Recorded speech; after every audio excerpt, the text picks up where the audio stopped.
6 jenazah tenggelamnya korban KMP Tunu Pratama Jaya Kamis malam tiba di Pelabuhan Ketapang, Banyuwangi, Jawa Timur. Ke-6 jenazah selanjutnya dibawa ke Rumah Sakit Blambangan untuk serah terima dan diserahkan ke pihak keluarga.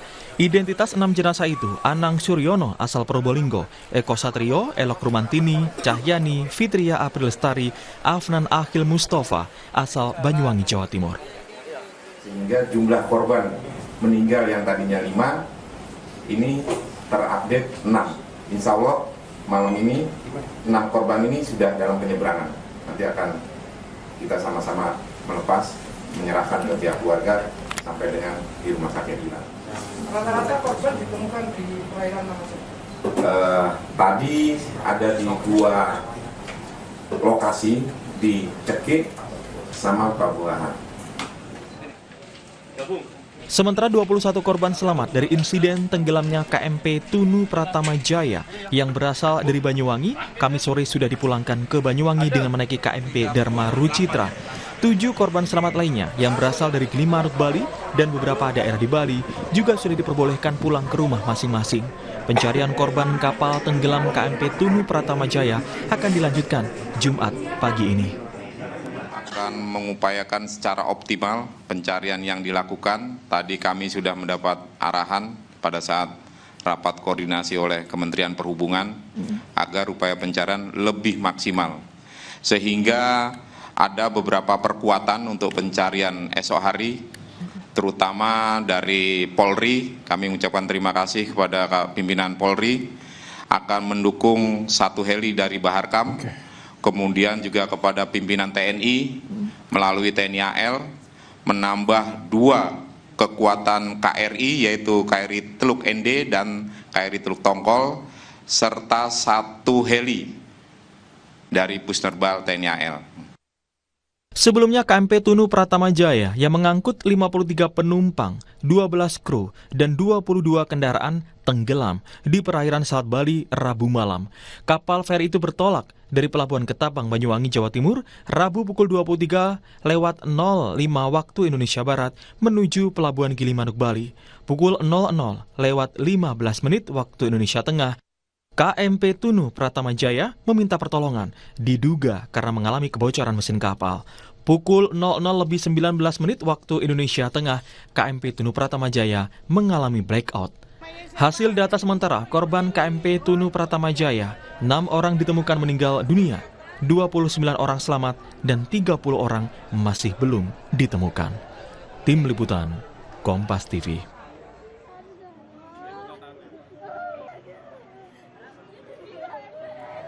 Saudara, tragedi tenggelamnya KMP Tunu Pratama di Selat Bali membuat prihatin semua pihak. 2 hari setelah kejadian, hingga kini puluhan korban belum juga ditemukan. Bagaimana evaluasi sistem keamanan transportasi laut?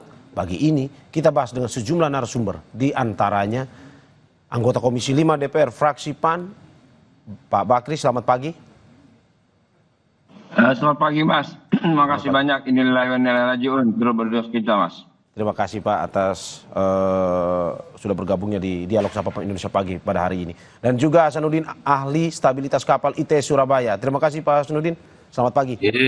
Terima kasih banyak, kemudian salam kenal semuanya. Ya, dan juga nantinya akan bergabung dengan kita Kepala Kantor Pencarian dan Pertolongan atau SAR Surabaya, Nanang Sigit. Saya ke Pak Hasanuddin terlebih dahulu. Pak Hasanuddin, dari berita yang sudah beredar, memang sampai saat ini KNKT belum mengeluarkan hasil investigasinya, tapi analisis Anda seperti apa terkait dengan kecelakaan atau tragedi kapal ini? Baik ya, saya akan mencoba membuat analisa sederhana tentang kenapa sih kapal ini kecelakaan. Jadi kalau kita lihat secara umum, kecelakaan kapal itu disebabkan oleh 3 hal. Yang pertama adalah faktor internal, yang kedua adalah eksternal, yang ketiga adalah operasional kapal. Jadi kalau faktor internal ini bisa saja yaitu kapal tersebut itu terlalu kecil, misalnya dengan gelombang yang ada di Selat Bali itu gelombangnya lumayan besar. Kemudian yaitu kapalnya tidak ada bulwark misalnya atau bulwarknya terbuka. Ini juga nanti itu menambah proses untuk tenggelamnya kapal itu lebih mudah. Kemudian adanya kebocoran misalnya, kebocoran itu juga menambah bahaya dari kapalnya. Kemudian ada faktor eksternal, misalnya adalah tinggi gelombang. Tinggi gelombang kalau kita ketahui bahwa tinggi di gelombang untuk di Selat Bali itu ya itu lumayan tinggi.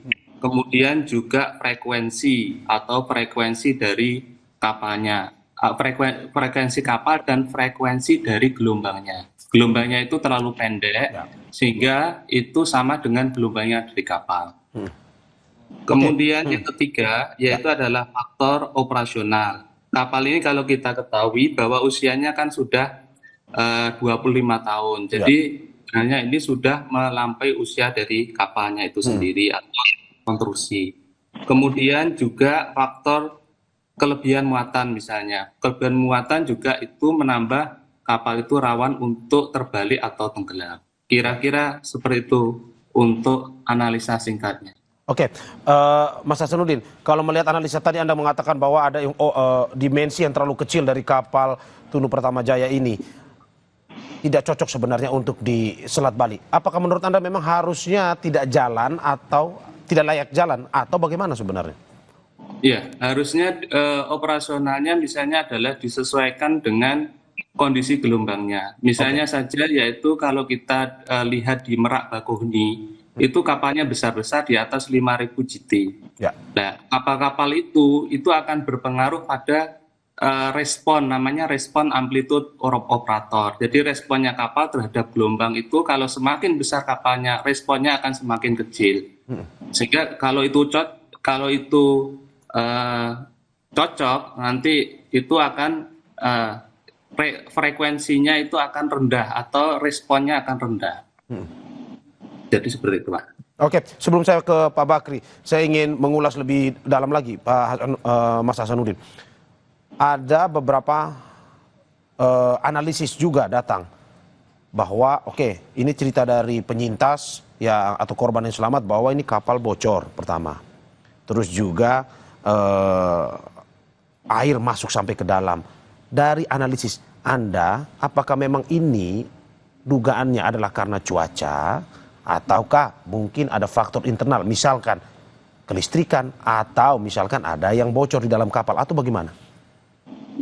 Kalau kapal itu mengalami bocor, apalagi itu bocornya di kamar mesin, itu sangat berbahaya karena kapal itu akan namanya dead ship atau yaitu mati mesin. Ketika kapal itu mati mesin, dia tidak bisa melawan gelombang. Ya. Kemudian kalau gelombangnya terlalu tinggi, itu akhirnya itu namanya akan terjadi namanya deck wetness atau naiknya air ke geladak sehingga menimbulkan free surface effect.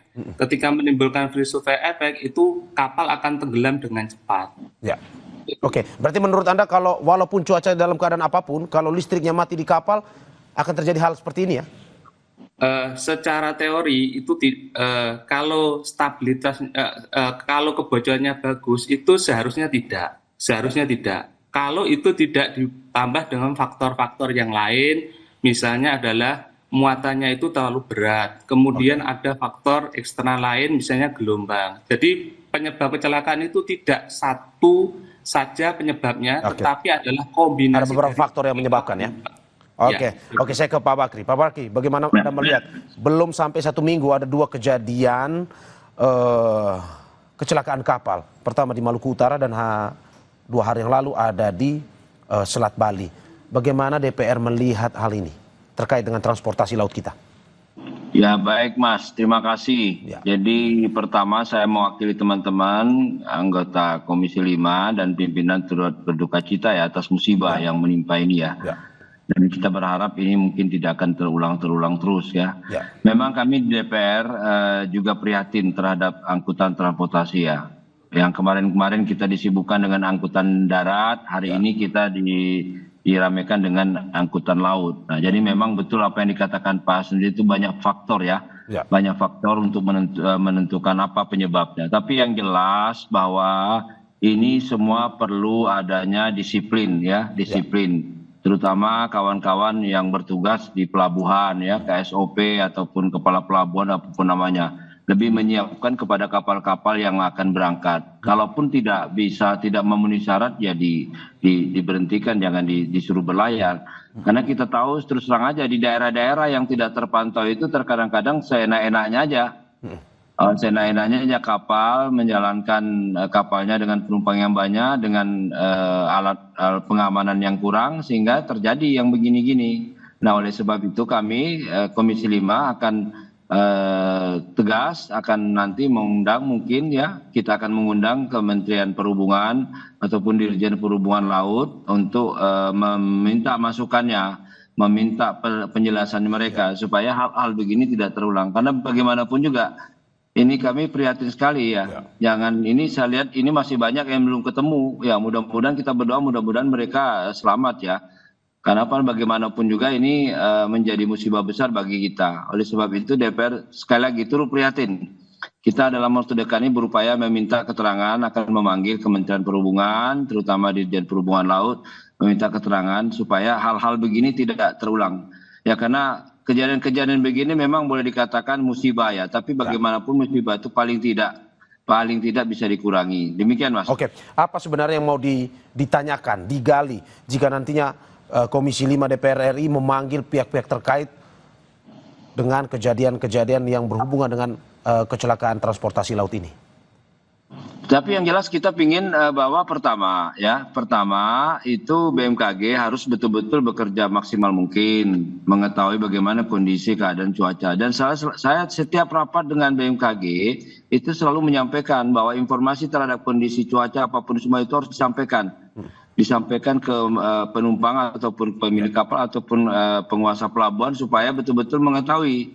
Nah, karena bagaimanapun juga itu adalah tanda-tanda pemberitahuan. Nah, ini yang kadang-kadang memang tidak menjadi perhatian oleh kawan-kawan di bawah. Terus yang kedua, ya KSOP ataupun kepala pelabuhan harus lebih tegas. Ya, melihat kapal apa dikatakan Pak Sunudin banyak faktor, ada faktor eksternal, internal dan semuanya. Nah, sering kita lihat kadang-kadang didorong oleh keinginan para penumpang, tidak lagi melihat ya berapa banyak penumpang yang bisa diangkut, tapi melebihi kadang-kadang. Nah, ini salah satu faktor. Juga itu faktor umur kapalnya. Tidak beda, saya pikir di darat juga begitu. Kadang-kadang angkutan darat mobil yang udah tua masih juga melintas. Nah, ini harus tegas. Pak Bakri, saya boleh tahan sebentar karena kita akan mendengarkan laporan atau konferensi pers terbaru dari pencarian korban KMP Turu Pratama Jaya.